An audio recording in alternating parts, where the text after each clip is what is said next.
अगर अभी आप 5 से 7 लाख रुपए लगा के एक वैगनार ले आते हो तो तभी आपका दोस्त आपको जरूर बोलेगा कि भाई 1-2 लाख रुपए और लगा के ब्रेजा ही ले आता, वो दिखने में ज्यादा अच्छी है। तो अभी मैं आपको बताने वाला हूँ ब्रेजा अच्छी है या वैगनार। काफी लोग बोलते हैं कि वैगनार अच्छी, काफी लोग बोलते हैं कि ब्रेजा अच्छी। अगर आपके पास 10 से 12 लाख रुपए है तो आपको वैगनार लेनी चाहिए या ब्रेजा। अभी मैं आपको बताता हूँ बिल्कुल डिटेल बाई डिटेल, किसका कंफर्ट अच्छा है, किसकी ड्यूरेबिलिटी अच्छी है, किसकी स्पीड अच्छी है, किसका इंजन अच्छा, दिखने में कौन सी अच्छी है, कौन सी ज्यादा स्ट्रॉन्ग है, सब कुछ डिटेल बाई डिटेल मैं आपको सब कुछ बताता हूँ। तो टाइम खराब ना करते हुए वीडियो को जल्दी शुरू करते हैं। हाँ जी, मेरा नाम है रक्षित और आप देख रहे हैं लिसन से। जल्दी वीडियो को शुरू करते हैं। तो सबसे पहले मैं बात करने वाला हूँ इनकी कीमत की, कि कौन सी गाड़ी की कौन सी कीमत है। हर एक स्टेप के साथ मैं इनको एक पॉइंट देता जाऊंगा, जिसके ज्यादा पॉइंट होंगे ओब्वियसली वो आखिरी में वही वाली कार जीत जाएगी। अगर कीमत की बात की जाए तो वैगनार की कीमत होती है लगभग 5 से 7 लाख रुपए। ये आपकी फैमिली फ्रेंडली बजट में फिट हो सकती है, इसको खरीदने में ज्यादा पैसा नहीं लगता। वही ब्रेजा की बात की जाए तो उसकी कीमत स्टार्ट होती है 8 लाख से और खत्म होती है 14 लाख पर। तो 8 लाख से 14 लाख रुपए के बीच में आपको एक ब्रेजा मिल जाती है। अगर पैसे की बात की जाए तो वैगनार सस्ती है, ब्रेजा महंगी है।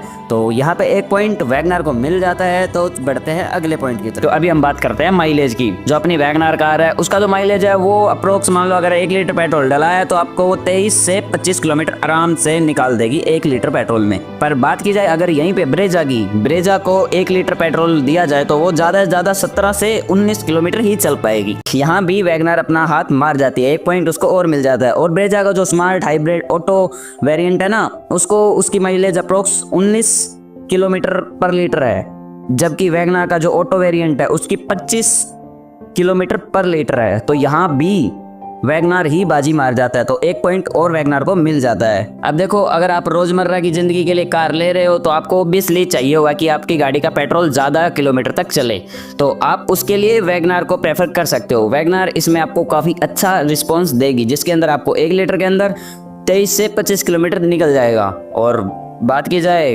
ब्रेजा की, उसके लिए थोड़ा एक्सपेंसिव लगेगा। तो एक पॉइंट और यहाँ पे मिल जाता है, तो 2 पॉइंट हो जाते हैं वैगनार के। ब्रेजा के अभी भी पॉइंट 0 है। तो अगली बात करते हैं हम इंजन के बारे में, कि इंजन का परफॉर्मेंस कैसी है। अब बात की जाए इंजन के परफॉर्मेंस की तो ब्रेजा के जो अंदर मशीनरी होती है वो थोड़ी सी भारी होती है वैगनार के मुकाबले में।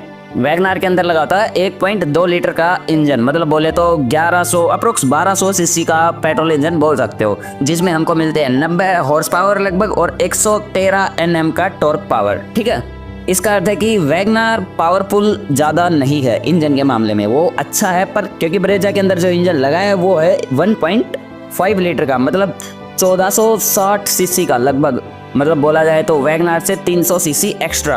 तो और इसमें हॉर्स पावर की बात की जाए तो 103 हॉर्स पावर होती है, जबकि वैगनार में 90 हॉर्स पावर थी, यहाँ पे 103 बोला जाए तो ज़्यादा ही है। अगर टॉर्क की बात की जाए तो 139 Nm मिल जाता है। तो बोला जाए तो ब्रेजा का इंजन जो है वो वैगनार के इंजन से ज़्यादा ताकतवर और पावरफुल है, माननी पड़ेगी ये बात। तो यहाँ पे एक पॉइंट हम देंगे ब्रेजा को, इंजन के मामले में 1 पॉइंट मिलता है ब्रेजा को। बात की जाए कि इंजन को कंट्रोल करने के लिए जो हमारा गियर बॉक्स होता है, गियर बॉक्स के अंदर हमको वैगनार के अंदर सिर्फ 5 गियर ही जबकि ब्रेजा के अंदर हमको 6 गियर मिलते हैं। 6 गियरों से हम कंट्रोल कर सकते हैं स्पीड से। अगर 6 कंट्रोल है तो ऑब्वियसली इसकी स्पीड भी ज्यादा ही होगी। तो अगली बात हम करते हैं आराम और राइड के बारे में, किसमें कितना स्पेस है, कितना आराम मिलता है, कितना कंफर्टेबल जोन है। तो बात करें तो दोनों गाड़ियों की अपनी अपनी अलग खूबियां, पर पहले हम बात करते हैं वैगनार की। वैगनार की जो छत है वो थोड़ी सी ऊंची है और जो फ्रेम है अपना वो थोड़ा सा हल्का है, जिसके कारण जो अंदर का कैबिन है उसमें हमको काफ़ी अच्छी जगह मिल जाती है।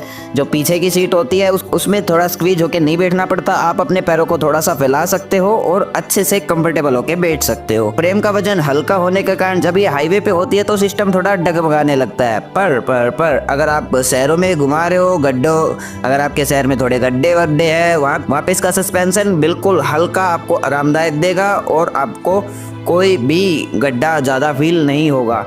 पर ज़्यादा टॉप स्पीड पे भगाओगे तो ये थोड़ी सी डगमगाने लगेगी, वहाँ पे इसका कंफर्ट जोन थोड़ा कम हो जाता है। पर शहरों के लिए ये बिल्कुल परफेक्ट है, जहाँ पे आपको गलियों और सड़कों पे चलानी होती है वहाँ के लिए ये बिल्कुल परफेक्ट है। अभी बात करते हैं हम ब्रेजा की। ब्रेजा का इंटीरियर सिस्टम कैसा है। जो हमारी ब्रेजा कार है उसका इंटीरियर भी काफ़ी स्पेसिफिक बना है। इसकी स्ट्रक्चर थोड़ी SUV की तरह बनाई गई है, जिसमें जो हमारी ड्राइविंग सीट वाली सिस्टम है वो थोड़ा सा हाई पर होती है, जिससे ड्राइविंग करते वक्त जो विजिबिलिटी होती है वो बड़ी काफ़ी अच्छी मिल जाती है। जो पीछे का इंटीरियर है वो भी काफ़ी खुला खुला है, वहाँ पे भी आपको अच्छा कंफर्टेबल जोन मिल जाता है। और इसके जो सस्पेंशन है, बोले हमारी भाषा में बोले जो शॉकर होते हैं, वो भी काफ़ी मस्त है। लाइक अगर आपको लंबी दूरी, तेज़ स्पीड, हाईवे पे चलानी है तो ये गाड़ी बिल्कुल स्टेबल रहती है। कहने का मतलब है ये शहरों में नॉर्मल जगह पे तो चलेगी, वहाँ पे तो है परफेक्ट, पर जो लंबी दूरी और ज़्यादा तेज़ चलानी हो ना तो भी ये गाड़ी बिल्कुल परफेक्ट है। तो एक पॉइंट ब्रेजा को यहाँ भी मिल जाता है, क्योंकि वैगनार से ये इंटीरियर में थोड़ी सी छोटी ज़रूर है, पर कंफर्टेबल और ड्राइविंग एक्सपीरियंस की बात की जाए तो ब्रेजा का ही परफेक्ट मिलता है वैगनार के मुकाबले में। तो यहाँ भी एक पॉइंट ब्रेजा को मिल जाता है, तो दो पॉइंट दोनों के हो गए हैं। तो अभी बात करते हैं हम लाइक फीचर के बारे में। ब्रेजा के अंदर जो आजकल की जो तकनीक है उसमें काफ़ी अपग्रेड किया गया है। लाइक उसके अंदर काफ़ी अच्छे अच्छे फीचर है, जैसे 9 इंच की टच स्क्रीन मिल जाती है, 360 वाला कैमरा मिल जाता है, HUD का कंट्रोल प्रीमियम सुविधा वाला मिल जाता है बिल्कुल। और जो ब्रेजा के अंदर जो इलेक्ट्रॉनिक की जो सिस्टम स्टेबिलिटी बना रखी है वो भी हाई लेवल की है। हिल होल्ड है, टायर प्रेशर मॉनिटर है, और भी काफ़ी उच्च स्तरीय मतलब जो ऊंचे लेवल की चीज़ें हैं ना वो तकनीक आपको इसमें मिल जाती है। पर वही बात की जाए वैगनार की, तो वैगनार के जो लेटेस्ट मॉडल आ रहे हैं ना भाई साहब, उनके फीचर भी काफ़ी हाई लेवल के, जैसे 7 इंच की उसके अंदर भी हमको टच स्क्रीन मिल जाती है, जो एप्पल फ़ोन को, कार प्ले को और हमारे एंड्रॉयड फ़ोन के सभी के कनेक्शन को सपोर्ट करती है। और जो स्टीयरिंग है हमारा, उससे माउंट ऑडियो भी कंट्रोल हो जाती है। लाइक स्टीयरिंग से ही आप गाने वाने की ऑडियो सब कुछ कंट्रोल कर सकते हो। और भी काफ़ी फीचर है जैसे auto holding, rear parking sensor, और के लिए इसके अंदर 2 एयर बैग दिए गए हैं। वैगनार के अंदर ब्रेजा के जैसे 360 कैमरा और HUD नहीं है, लेकिन दैनिक जरूरत की जो हमें जो भी सुविधा चाहिए होती है वो सब कुछ है। लाइक एयर प्रेशर चेक करना हो, या फिर पार्किंग के लिए, या फिर और अगर आपको कोई कंट्रोल चाहिए तो वो टच स्क्रीन पे मिल जाता है। पर बात की जाए तो ब्रेजा के अंदर 2 पॉइंट ज़्यादा है, HUD वाला और 360 कैमरा वाला, और स्क्रीन भी 2 इंच बड़ी है। तो यहाँ पे एक पॉइंट फिर से ब्रेजा को चला जाता है, क्योंकि उसकी स्क्रीन और उसके अंदर 2-3 कंट्रोल ज़्यादा है। तो यहाँ का एक पॉइंट फिर से ब्रेजा को चला जाता है। तो अब 3 ब्रेजा के पॉइंट हो गए हैं, 2 वैगनार के हो गए हैं। तो चलते हैं अगले पॉइंट पे, जहाँ हम बात करेंगे इसकी डिज़ाइन और जो रोड पे प्रेजेंटेशन होगी इसकी वो कैसी होगी। अभी हम बात करते हैं डिज़ाइन के बारे में। तो ब्रेजा का जो डिज़ाइन है वो बिल्कुल भारी भरकम और मस्कुलर टाइप का है, जिसके कारण ये रोड पर जब भी चलती है ना तो एक भारी भरकम कार की तरह महसूस होती है। लाइक ये हाँ कि कोई भारी कार चल रही है, ऐसा हल्की चीज़ें नहीं लगती है। और जो इसकी लंबाई की बात की जाए तो इसकी लंबाई लगभग 4000 मिलीमीटर होती है, और चौड़ाई की बात की जाए तो 1800 मीटर के लगभग होती है। जब भी ये रोड पे चलती है तो एक लाइक मजबूत कार की तरह, जो SUV कार होती है उनकी तरह फील देती है कि लाइक एक SUV कार हमारे सामने खड़ी हो। और वही बात की जाए वैगनार की, वैगनार में थोड़ा सा ये पीछे रह जाती है, क्योंकि इसका लुक थोड़ा सा हल्का है। इसकी छत ऊंची होने के कारण इसके अंदर स्पेस तो अच्छा मिल जाता है, पर ये थोड़ी सी कमजोर लगती है जिसके कारण, और इसका साइज भी उसके मामले में थोड़ा सा छोटा है। जहाँ पे ब्रेजा का वजन होता है लगभग 1100 किलोग्राम और वहीं पे वैगनार का वजन होता है लगभग 800 कुछ ग्राम। तो यहाँ पे वजन के मामले में, लुक्स के मामले में, देखने के मामले में, विजुअल के मामले में, सब मामले में ब्रेजा ही जीत जाती है, क्योंकि वो दिखने में एक SUV कार की तरह दिखती है परफेक्ट। तो यहाँ भी एक पॉइंट फिर से ब्रेजा को चला जाता है। तो 4 पॉइंट ब्रेजा के और 2 पॉइंट वैगनार के। तो अभी बात करते हैं हम सुरक्षा। लाइक गाड़ी चलाते हैं तो सबसे इंपॉर्टेंट चीज़ यही होती है कि हमारी सेफ्टी किस कार में सबसे ज़्यादा है। तो बात की जाए सुरक्षा की तो भाई वैगनार बिल्कुल पीछे रह जाती है। यहाँ पे ब्रेजा अपना पॉइंट मार जाती है, क्योंकि जब ब्रेजा का क्रैश टेस्ट करवाया गया था ग्लोबल NCAP के द्वारा तो वहाँ पे इसको मिले थे 4 स्टार की रेटिंग के साथ ब्रेजा आगे। जबकि वैगनार का क्रैश टेस्ट करवाया गया तो उसको सिर्फ 2 ही स्टार मिले। तो अब सोच लो, ब्रेजा को 4 स्टार मिले थे, वैगनार को सिर्फ 2 स्टार मिले।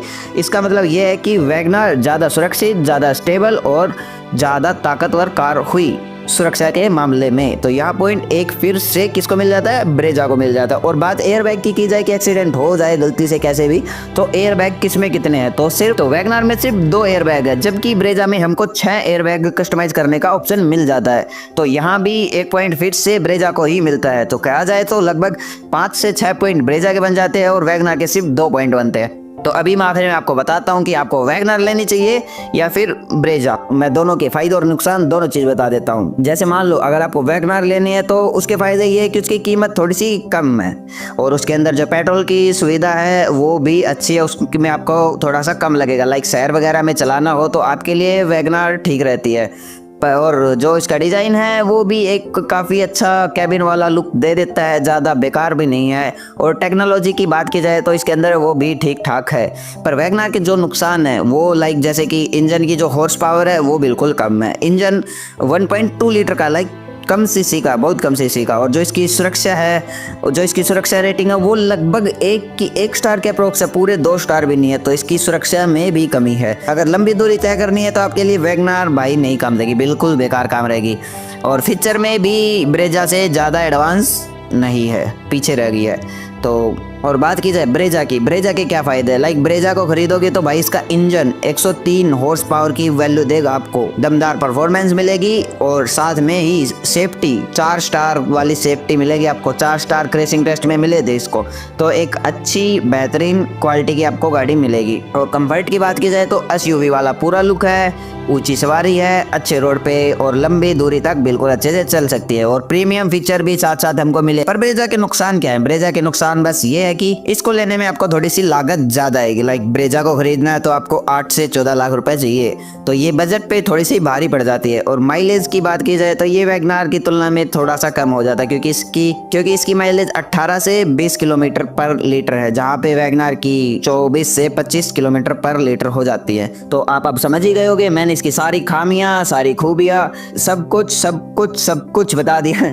तो मैंने इन सब का सब कुछ आपको डिटेल बाय डिटेल बता दिया है। अब आपको अगली वीडियो किस गाड़ी की डिटेल में चाहिए तो कमेंट में जरूर बता देना। आपको वो गाड़ी की डिटेल जरूर से जरूर इस चैनल पे मिल जाएगी। तो सबसे पहले आप एक बार मेरे चैनल को सब्सक्राइब कर लीजिए। और मेरा नाम है रक्षित और मिलते हैं किसी और वीडियो में।